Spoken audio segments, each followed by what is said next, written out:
Hi, this is Rick, Vintage Oddball Cards. Today I'm going to show you 6 unique baseball cards in my collection. Also, stay tuned, I'm going to have a giveaway. I'm going to give away a couple Topps Project 2020 cards. And as a disclaimer, Topps is not affiliated with this giveaway or YouTube or any of YouTube's sponsors. Thought I better just clear that up a little bit. But we're going to start with, so hang on, at the end of the video you'll see how you can win. I'm going to do a random drawing basically next week for a couple Topps 2020 cards. But we're going to start with the 1952 Mother's Cookies of Chuck Connors here. And Chuck Connors, this card is well desired. There's only been 50, PSA has only graded 50 of them. They tend to be pretty expensive, and you're going to wonder why. Mother's Cookies, Chuck Connors. Who's Chuck Connors? Well, if you're old like me, you do remember him as an actor in the 60s and 70s.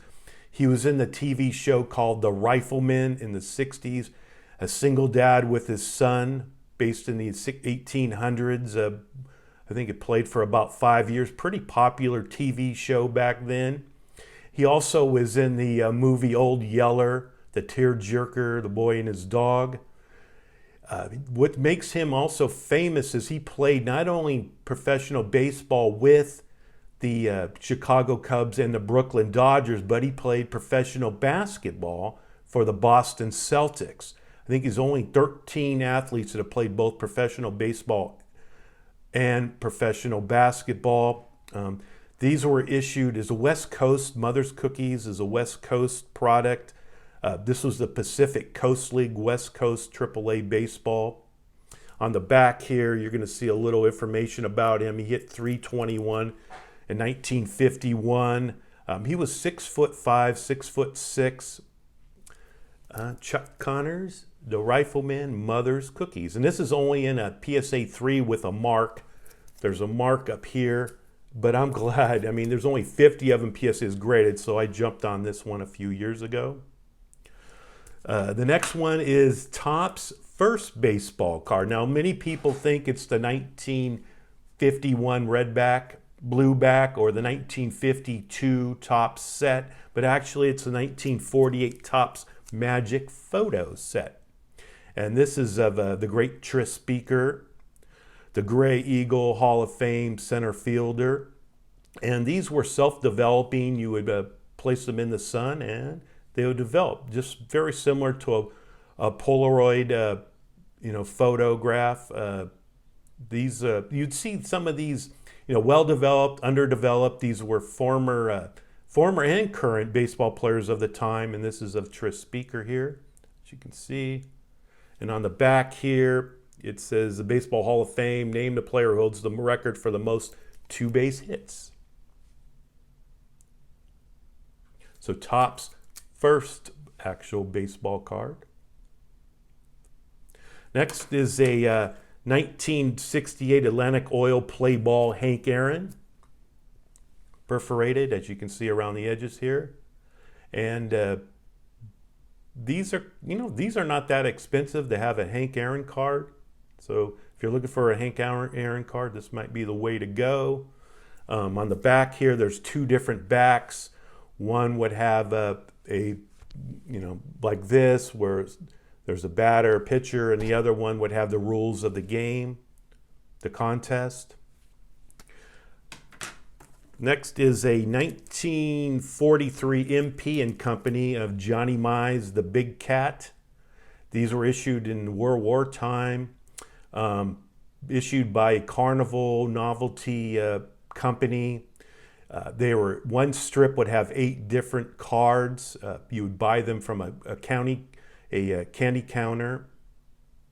On the back here, you can see first base, Johnny Mize, a little information about him. Played for the Yankees, Giants, Hall of Fame first baseman, the Big Cat.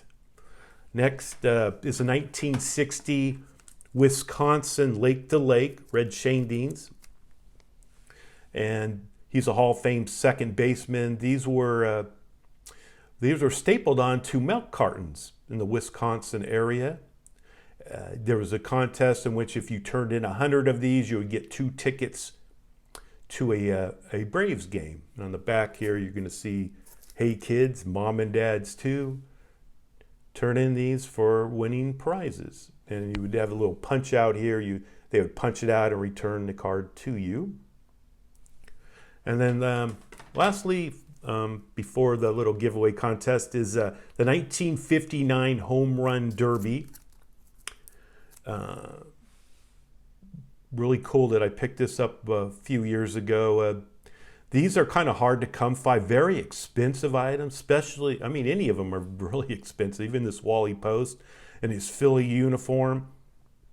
There was a Home Run Derby. You can still see these. You just go on YouTube, type in Home Run Derby 1959. I think it was actually, they did the 1959, but it was shown on TV in 1960.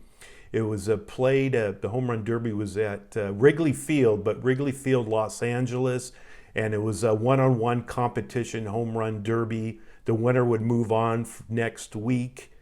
I looked up that I think Hank Aaron had the best record. He was 6-1 head-to-head.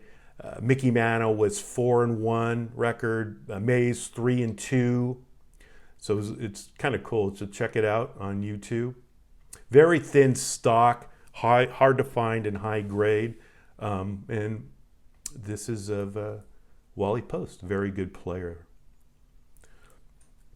So for the giveaway, again, disclaimer, these are tops, has nothing to do with this, YouTube or any of YouTube's sponsors. But I'm going to give away a couple of these. All you need to do, and the reason basically with this Topps 2020 project, I do like them. They're probably overpriced though. I picked up a few early ones of Willie Mays because I collect Willie Mays. They probably jumped the shark. They should have probably stopped at 100. But they are really nice. I picked up a lot of these. A bunch of these actually, and the reason I picked them up is my wife's a teacher. I do give them to some of her kids in her classroom, trying to promote baseball hobby down that you can't find any products on the shelves. I'm just doing my part, but I'm going to give away a couple of these. I'm not going to tell you which one they are or show you which one they are, but what you need to do, all you need to do is just put comment down below, I'm in, and I'm going to do a random drawing my next video, probably next week, and 2 of you will win a couple of Project 2020 cards.